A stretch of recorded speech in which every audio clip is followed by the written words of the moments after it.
G'day team, welcome to today's training session or training video. Today I want to talk to you about the onboarding system. So just finished a coaching or training session with my boardroom clients all about the onboarding system and how to make sure that you're onboarding your staff members correctly. I think, one of the big mistakes that I see business owners making, or I guess the main or three biggest mistakes I see business owners making when it comes to this space is, one, they've got a new staff member that's starting and they turn up on day one and no one knows that they're supposed to be there. They turn up at a reception and go, "Hi, I'm Josh. I'm just starting for the new role." The receptionist looks at them blankly.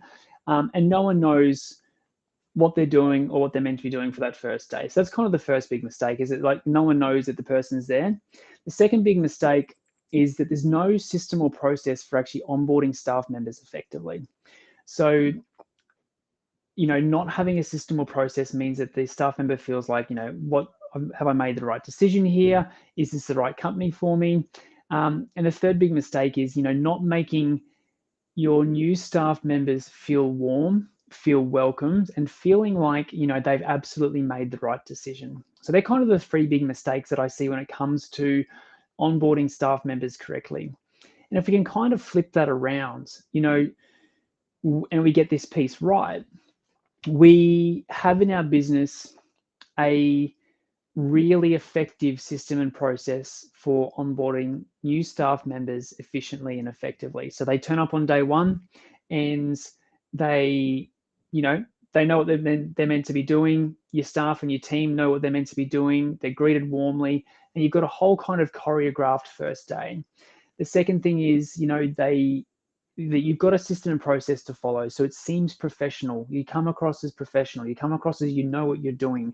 And ultimately what we're doing is we're wanting to cement in our new staff members' mind they've absolutely made the right decision joining your business. Like, it's not a small decision for someone to leave a company or an organization where, they know how to do everything. They know the systems and processes. They know what they're going to be doing every single day, to come to an unknown, to start in a new business, which is yours.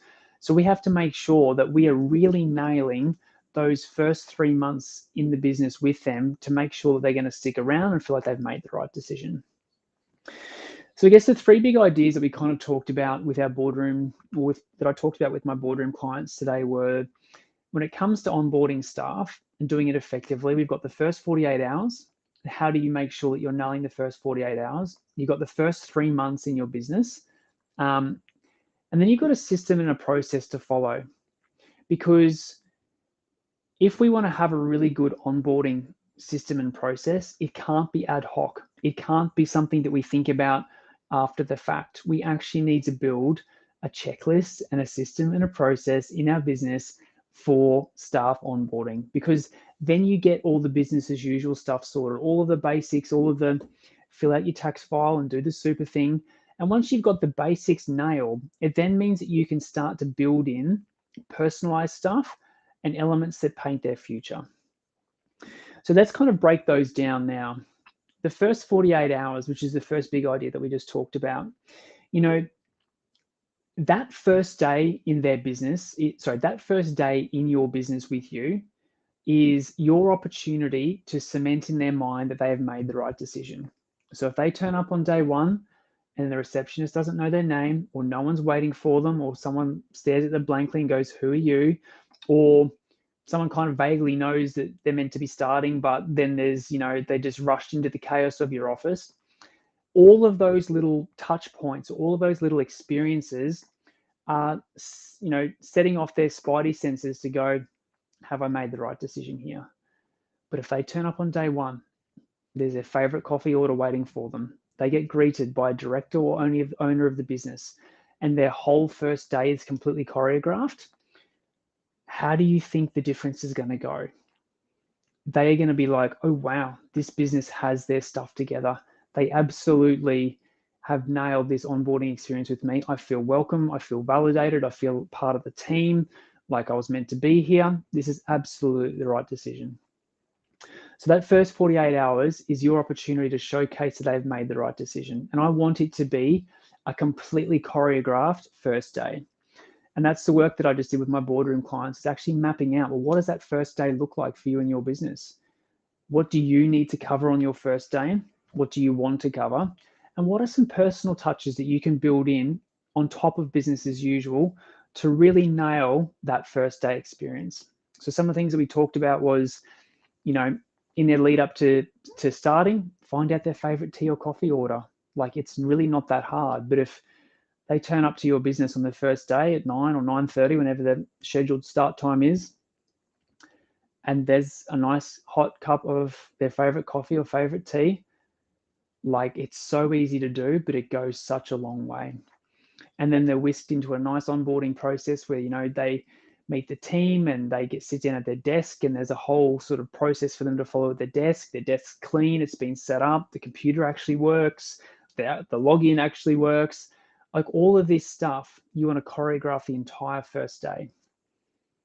Going out to lunch with their team, all these sorts of things, you want to choreograph the entire first day. Because the worst thing that can happen with a new staff member is they're a little bit apprehensive already, and then they're coming into a business that's clearly not got their stuff together.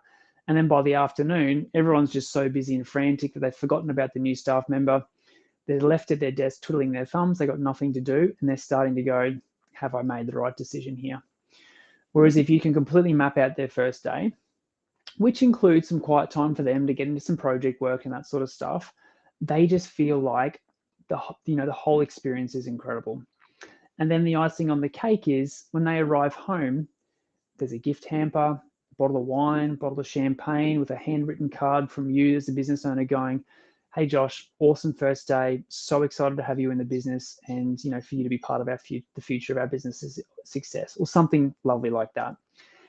You coming home from your first day, receiving that, or it's waiting for you on your doorstep, again, these little hashtag personal touches go such a long way. So that's kind of the first day, the first 48 hours. Then to the first 90 days or the first 3 months. Now, there is some crazy statistic, I catch up with a lot of recruiters in our industry, that most people either decide to leave or stay within the first 90 days, which is why recruiters always continue to stay in touch. If they've placed someone in your business, they will always be reaching out to them in the first 90 days. Hey, how are you going? Is it what you thought it would be? Because if you're going to move, you're going to do it in the first 90 days, which is why the first 90 days, again, you have to put so much effort into this. And overarchingly, it is about painting their future in the business. So if they can't see a future for themselves in the business, if they feel like you don't have your stuff together and they can't see them lasting more than 2 or 3 months, why would they hang around? Whereas if in that first 90 days, you can put effort into painting their future in their business, in your business, which is mapping out the next 12 months, mapping out what their career path looks like, talking about remuneration, talking about promotions, talking about, their skill sets and how they're going to build it and how they're going to go from A to B, then B to C, C to D, and how you're going to help them. That's mapping out their future. They feel safe. They feel like you care. They feel like they can really see a future for themselves in your business. So that's the first 3 months, and you have to nail the first 48 hours and nail the first 3 months, and it has to be completely choreographed and mapped out so that you get it right. And so then the third big idea that we talked about with Boardroom today was just, the system. Again, you have to have a system that backs this up. This can't be ad hoc. This can't be something that you just kind of make up as you go along, because you'll forget. You'll get busy. You'll get pulled onto other stuff. There'll be a fire or something like that you need to put out on a project. And the first thing that will get dropped is the new staff that's being onboarded. So you have to make sure that you've got a checklist, a system, and a process behind this so that stuff doesn't get forgotten about or missed. The other important thing to say is, unless the new starter is a direct report to you, you should not be running the onboarding process. This should be something that team leader, general manager, someone else in your business, whoever they are directly reporting to, the new starter, they should be running the onboarding system, not you. So this is a system and a process that you are building, but someone else is running, unless, of course, they're a direct report to you. So team, that's it. That's kind of what I wanted to cover. Like, it's so important. And I guess the overarching context here is having an onboarding system means that stuff doesn't get missed, stuff doesn't get forgotten about, but more importantly, like I've talked about this whole kind of training video, is you are constantly painting their future and you are helping them feel like and see that this is the best decision they've ever made to join your business. So build a system, build a process, and make sure that it gets followed so that that staff member sticks around for years and years to come and they can constantly see their future in the business.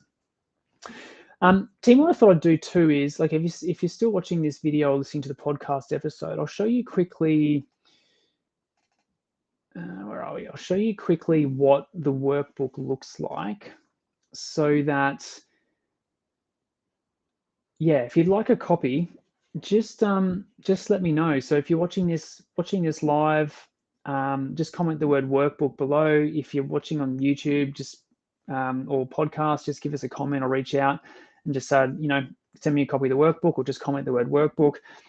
Super happy to send this to you so you can have a look through and start to build your onboarding system for yourself and your business. So this is a quick sort of run through on the workbook that I ran my boardroom clients through.